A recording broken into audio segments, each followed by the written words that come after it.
Assalamualaikum warahmatullahi wabarakatuh. Selamat datang di channel CSIS, Contoh Skripsi Ilmu Sosial bersama saya Didi.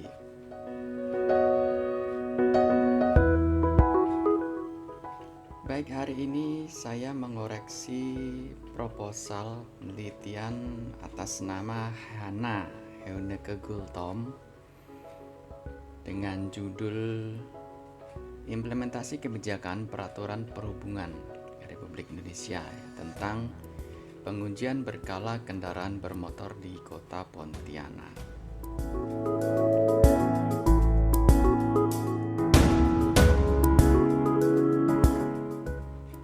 Oke, baik ya. Mari kita mulai.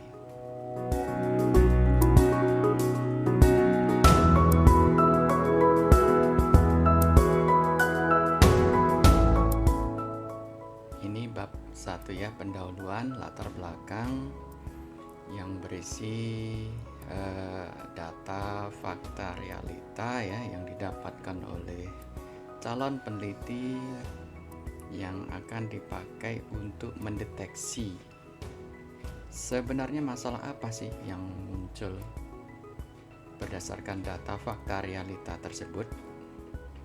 Oke, masuk di identifikasi adalah peneliti mencoba menganalisis berdasarkan data, fakta, realita yang sudah dikumpulkan bahwa masih banyak pelaku usaha atau pemilik kendaraan yang tidak melakukan uji berkala sehingga menurunnya tingkat pengujian berkala kendaraan bermotor dan menyebabkan tingginya tingkat kecelakaan lalu lintas. Oke, bagus ya. Tapi sebenarnya ini masih bisa dipecah. Ya, bisa dijadikan dua identifikasi yang berlangsung di sini ya. Yang pertama adalah menurunnya tingkat pengujian berkala. Ada datanya tadi, kalau di latar belakang itu memang ada, saya lihat sudah saya cek. Lalu kemudian juga ada tingginya tingkat kecelakaan lalu lintas ya. Ini yang dilakukan. Jadi datanya itu khusus untuk kendaraan kendaraan apa istilahnya itu? Kendaraan untuk mengangkut barang. Nah, gitu ya. Atau angkutan barang. Kendaraan angkutan barang itu. Jadi itu yang data angkutan barang itu yang pengujian berkalanya atau biasa disebut KIR gitu ya. KIR-nya itu semakin kesini tahun ya, semakin 2018, 19, 20 tadi yang saya lihat itu memang menurun ya. Lalu kemudian dan kendaraan angkutan itu juga yang lalu kemudian meningkat dalam kecelakaannya yang kendaraan angkutan barang tersebut ya. Sedangkan yang kedua adalah terdapat beberapa pelaku usaha atau pemilik kendaraan yang belum mengetahui adanya aturan baru. Kalau identifikasi yang kedua ini, kalau menurut saya dari data, fakta, data yang dikumpulkan oleh peneliti di latar belakang itu kayaknya kok tidak ada ya. Indikasinya apa ya? Fenomenanya apa ini? Beberapa pelaku usaha pemilik kendaraan belum mengetahui adanya, masih ragu ini. Beberapa ini ya. Beberapa pelaku usaha atau pemilik kendaraan ini kayaknya memang masih peneliti ini masih ragu nih ya. Ada berapa orang ya? Gitu ya. Ada berapa orang? Ya, masih banyak pelaku ini juga kadang berapa banyak gitu ya. Nah, data itu ya seperti ini ya, data-data seperti ini memang data mentah dari dinas itu biasanya kurang informatif. Artinya datanya apa adanya ya, seperti ini gitu tabel sekian, jumlah kendaraan melintas dari kota Pontianak yang mengalami kecelakaan misalkan ini. Sebaiknya kalau Anda itu jeli ya, atau begini ya, sebaiknya agar datanya ini menjadi informatif, lebih informatif, harusnya di sini dikasih prosentase gitu ya. Jadi akan lebih gampang ya. Mungkin Anda bikin lagi di sini ya, misalkan diagram pie misalkan yang bulat gitu ya. Jadi dari tahun sekian berapa persen, ini sekian berapa persen, ini berapa persen. Jadi nanti muncul berapa persen sih gitu. Jadi muncul, sehingga membahasakannya nanti di identifikasi itu gampang. Sekian persen kendaraan tidak melakukan uji berkala misalkan gitu. Sekian persen kendaraan-kendaraan yang bermuatan untuk muatan barang itu kecelakaan gitu ya. Jadi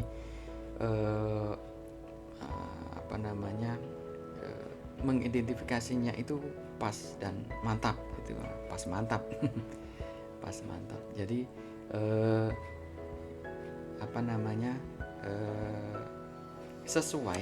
sesuai dengan data fakta realita itu ya.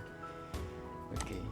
Kalau yang kedua ini saya masih agak ragu, tapi kalau seandainya peneliti meyakininya ya terserah gitu ya. Cuman kalau saya kan pemimpinnya, jadi hanya bisa menyarankan di identifikasi yang satu ini aja sudah ada 2 data yang bisa dipakai. Yang pertama, milik kendaraan yang uji KIR itu ya, kelayakan itu semakin menurun. Lalu kemudian kendaraan yang untuk angkutan barang itu kecelakaannya makin tinggi. Itu bisa dijadikan identifikasi pertama dan yang kedua gitu ya. Nah, untuk yang ketiga ini, atau kalau seandainya, atau yang maksudnya yang kedua ini kalau peneliti meyakininya ya silakan dipakai untuk yang ketiga ya. Tapi itu tadi ya, harus memiliki data fakta realita di latar belakang bahwa memang pelaku usaha ini belum mengetahui data Anda apa gitu, atau mungkin fenomenanya apa gitu. Jadi harus diceritakan dulu di latar belakang ya.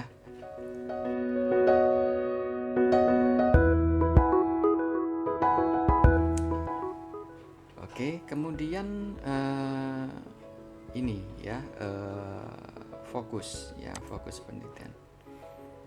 Fokus penelitian itu yang paling harus Anda kuasai adalah peraturannya. Ini oke ya. Jadi ini adalah Peraturan Menteri Perhubungan Republik Indonesia nomor PM 133 tahun 2015 tentang pengujian berkala kendaraan bermotor. Peraturan inilah yang ingin dilihat implementasinya, tapi bukan semuanya.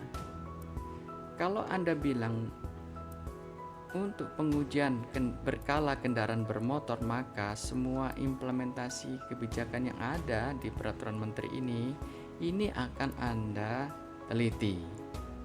Padahal sebenarnya kan hanya sebagian. Coba Anda bayangkan, ini ada 31 halaman ya. Ada bab 1 tentang ketentuan umum ya. Ada pasal-pasalnya, bab 2 tujuan ya, terus kemudian bab 3 tentang ruang lingkup pengujian berkala. Lalu kemudian bab 4 pemeriksaan persyaratan teknis dan pengujian layak jalan kendaraan bermotor dan lain sebagainya. Ini sudah jelas sekali bahwa pasal-pasalnya ada per bab. Gitu loh ya. Padahal di sini Anda memfokuskan pada ini dia ya. Pengujian berkala kendaraan bermotor di Kota Pontianak, berarti seluruh dari peraturan ini, undang-undang ini ya, ini harus, atau peraturan menteri ini ya, ini harus Anda kaji gitu ya. cek di lapangan bagaimana implementasinya. Oke. Sehingga menurut hemat saya ya, saya kan pembimbing ya, jadi pembimbing itu kan hanya mengarahkan ya dan memberikan alternatif ya. Masalah nanti kalau seandainya peneliti mau meneliti semuanya ya silahkan gitu ya. Ya konsekuensinya seperti itu ya. Hanya bisa memberikan pandangan ya. Silahkan ambil keputusan sendiri. Apakah mau ambil semuanya atau mau ambil sebagian. Nah gitu ya. Nah, jadi kalau seandainya dengan masalah yang muncul seperti ini gitu ya, tentang menurunnya tingkat pengujian, lalu kemudian meningkatnya tingkat kecelakaan berkaitan dengan angkutan barang, kendaraan angkutan barang tersebut, maka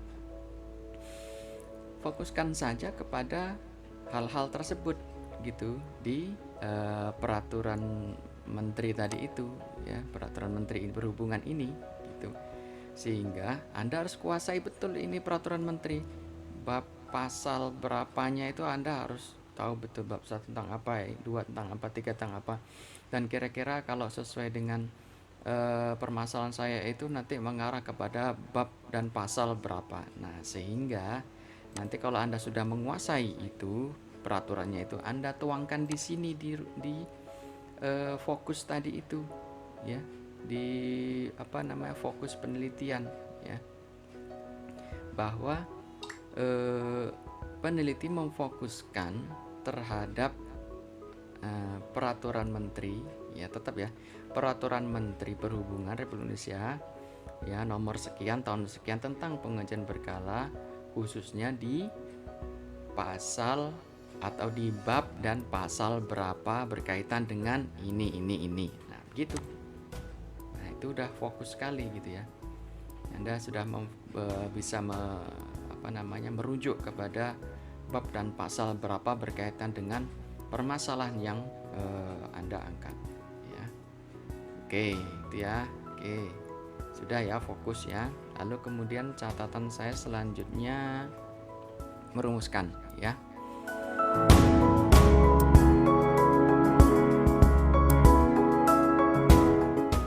Perumusan masalah ini adalah sebuah kalimat tanya ya. Jadi yang ingin Anda lakukan adalah apa ini ya, rumusannya adalah, sebentar ya saya baca dulu ya. Bagaimana faktor implementasi kebijakan peraturan perhubungan Republik Indonesia tentang pengujian berkala kendaraan bermotor di Pontianak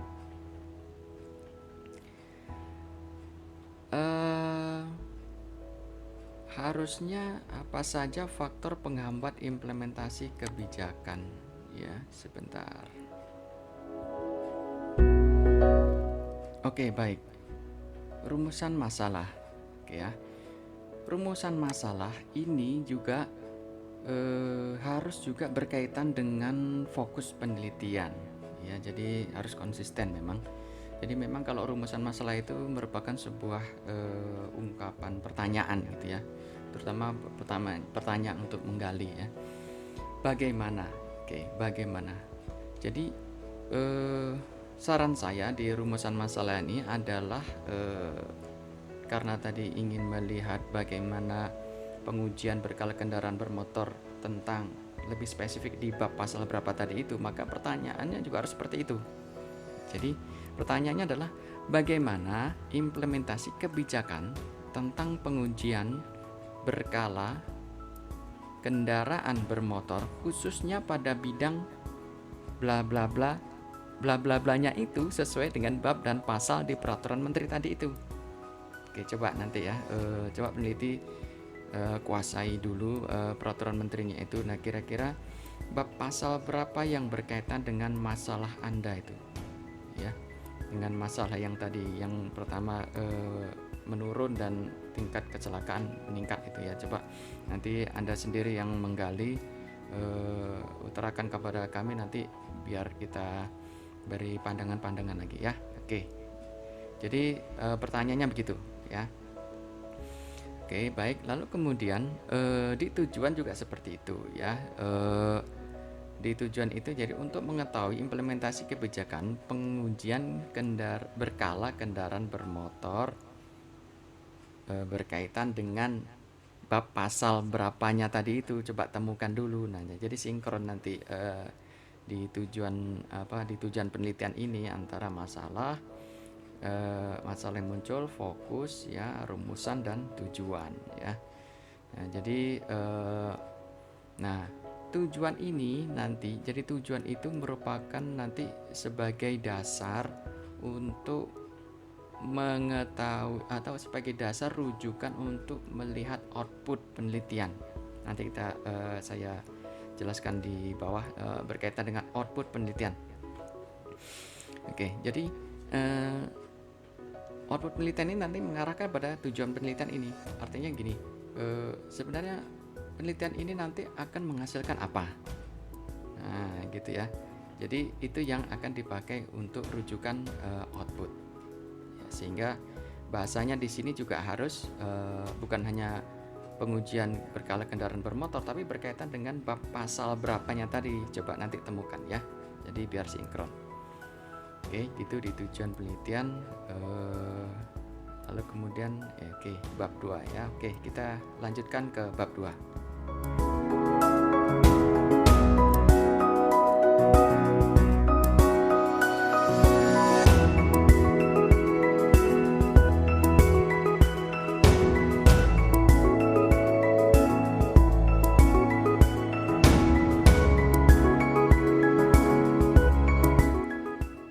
Oke, di bab 2 catatan saya adalah di kerangka pikir penelitian ya. Jadi nanti ini kalau diidentifikasi masalah yang depan dirubah, jangan lupa ini yang juga dirubah ya, yang identifikasi ini ya. Identifikasi ini tolong juga dirubah sesuaikan dengan permasalahan ya. Jadi formulasinya udah tepat ya. Jadi ini tema masalah, lalu kemudian teorinya karena ingin cari faktor ya, faktor-faktor ya.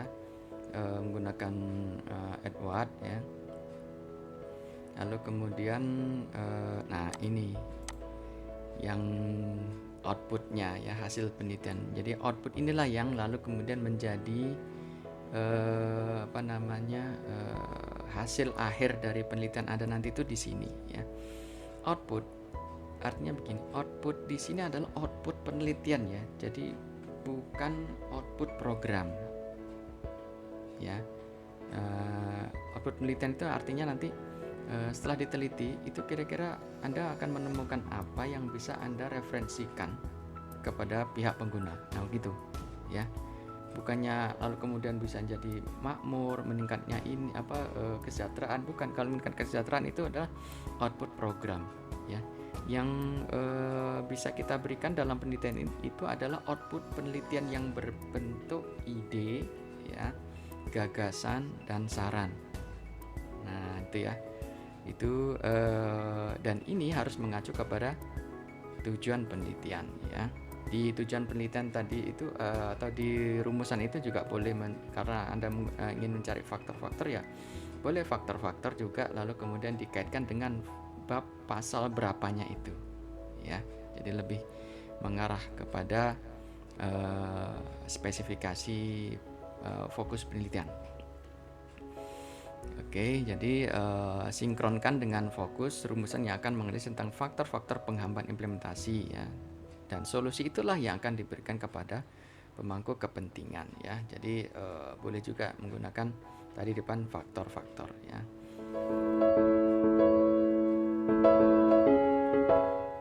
Oke, lalu kemudian pertanyaan penelitian. Nah, pertanyaan penelitian ini sebenarnya adalah aspek teori ya.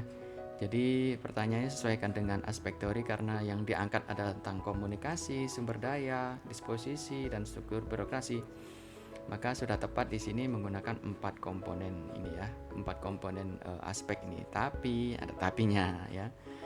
Ini kurang spesifik ya, berkaitan dengan tadi sudah tahu bab pasalnya berapa ya. Jadi sehingga ini pengujian kendaraan bermotor itu jangan langsung di Kota Pontianak, tapi berkaitan dengan Nah, tadi ya, udah ketemu spesifiknya bab pasal berapa tentang apa, baru di Kota Pontianak gitu ya. Jadi ada 3 unsur di sini ya, ada unsur teorinya, komunikasi, kemudian ada unsur kebijakannya, kemudian ada unsur tempatnya di Kota Pontianak gitu ya. Begitu juga seterusnya bawahnya ini ya. Sumber daya ini nanti tinggal ujung-ujungnya aja ini ya, ujungnya ini ya, ujungnya ini ya, disesuaikan dengan bab pasal berapa yang Anda temukan di kebijakan tersebut ya. Tolong dipelajari ya. Jadi kalau studi implementasi itu yang paling tidak boleh Anda lewati adalah Anda harus menguasai peraturannya, karena itu yang akan Anda pakai barometernya mengukur di lapangan seperti apa itu ya, Anda harus kuasai betul. Oke, baik, kita lanjutkan di bab 3.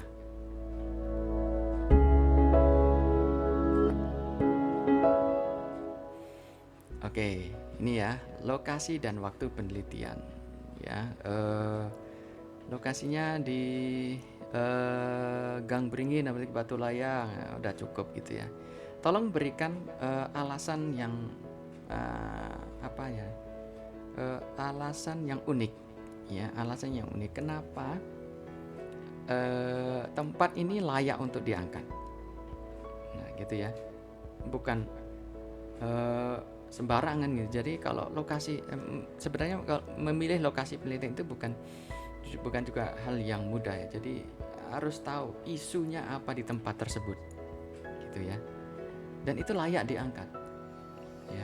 Kalaupun menurut Anda itu layak diangkat, ya ungkapkan kenapa layak gitu. Nah, gitu ya. Kalau di lokasi begitu ya, Anda harus punya alasan yang bagus sehingga memang pembaca itu lalu kemudian oh iya tempat itu layak gitu ya. Oke, kita lanjutkan.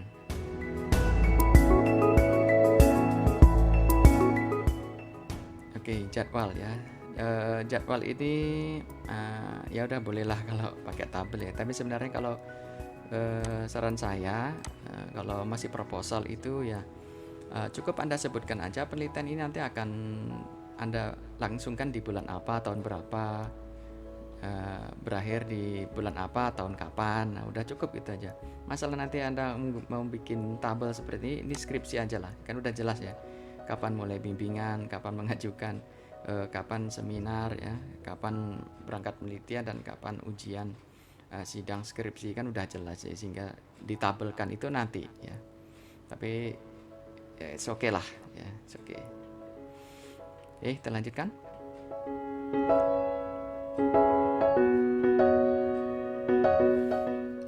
Oke, ini ya subjek penelitian ya. Subjek penelitian itu kalau saran saya jangan langsung ke kepala sub, kepala unit, petugas boleh lah ini petugas teknis pelayanan. Nah, maksud saya gini, kepala gitu ya. Nggak usah diplot kepala lah ya. Kalaupun Anda mau bagian pengujian, gini aja, pihak bagian pengujian berkala kendaraan ya. Masalah nanti Anda diarahkan ke kepala, sekretaris, atau mungkin bagian humas atau lain sebagainya, itu kan tentatif di lapangan ya. Jadi nggak usah sebutkan kepala-kepala di sini ya. Nanti kalau Anda sebutkan ke sini, nanti Anda turun harus ke kepala loh ya. Nah, gitu ya. Tapi kalau Anda sebutkan pihak bagian pengujian berkala, ini bisa kepalanya, bisa wakil kepalanya ya, atau sekretarisnya, atau bahkan mungkin kepala bidang apa kan gitu ya. Itu yang nanti Anda laporkan. Jadi tidak perlu kepala-kepala dulu lah ya. Pihak, nah udah cukup gitu aja. Pihak mana lagi gitu.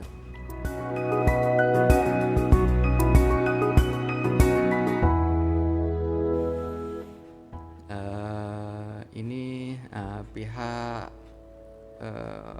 subbagian ya. Ini pihak unit pelaksana, nah gitu ya. Petugas teknis pelayanan boleh. Nah, keputuskan nanti kan bisa fleksibel ya. berapa petugasnya. Kemudian pemilik kendaraan juga begitu, berapa pemilik kendaraan, ada berapa pemilik kendaraan yang berhasil Anda wawancara gitu ya. Jadi itu saran saya. Oke, baik, kita lanjut.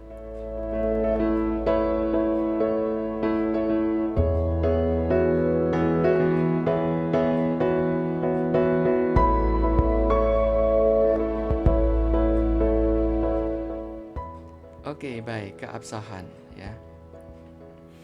Keabsahan data sudah saya lihat udah bagus ya, menampilkan berbagai macam keabsahan data kualitatif ya, diantaranya ada perpanjangan pengamatan ya, kemudian peningkatan ketekunan, triangulasi, analisis negatif ya, menggunakan bahan referensi, mengadakan member check, nah gitu ya. Cuman yang menjadi masalah adalah ini ya, peneliti menggunakan teknik keabsahan data yaitu perpanjangan pengamatan, triangulasi, menunggu referensi, dan member check.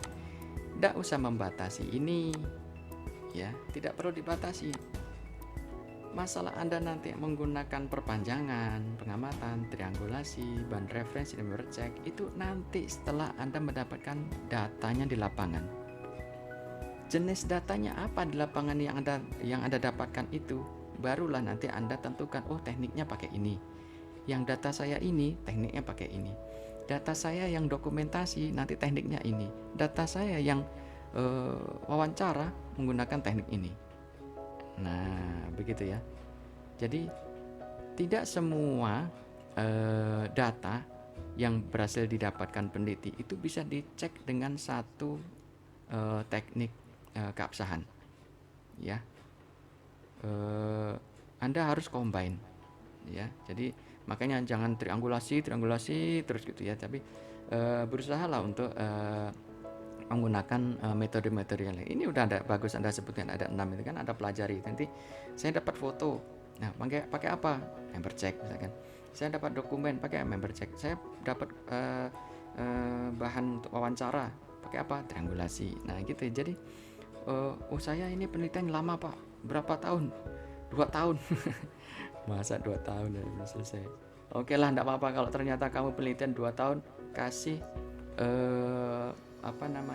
teknik keabsahannya yang perpanjang pengamatan. Kenapa perpanjang pengamatan? Karena Anda tiap hari atau Anda lama sekali itu menggali informasi di tempat penelitian. Nah, boleh gitu ya. Jadi Anda lama pun mengerjakan skripsi masih ada teknik untuk mendukung konsep Anda itu, yaitu dengan perpanjangan pengamatan gitu ya. Oke, nah jadi itu ya yang bisa saya sampaikan tentang perihal perbaikan proposal skripsi Hana ini ya. Jadi semoga bisa menjadi pembelajaran kita semua. Kita belajar dari tulisan-tulisan teman-teman yang lain ya. Jadi ini bukan berarti ingin menyalahkan penulis, bukan ya, tapi ini merupakan pembelajaran buat semuanya. Semoga bisa ditonton dan bisa dipakai referensi untuk belajar teman-teman yang lain.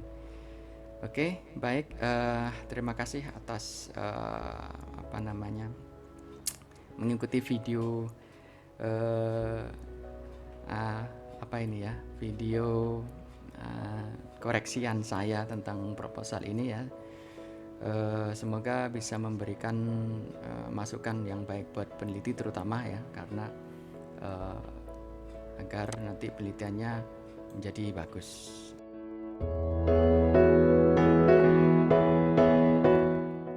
Oke ya, jika ada ingin ditanyakan silakan nanti tulis di komentar, nanti kita diskusi di sana.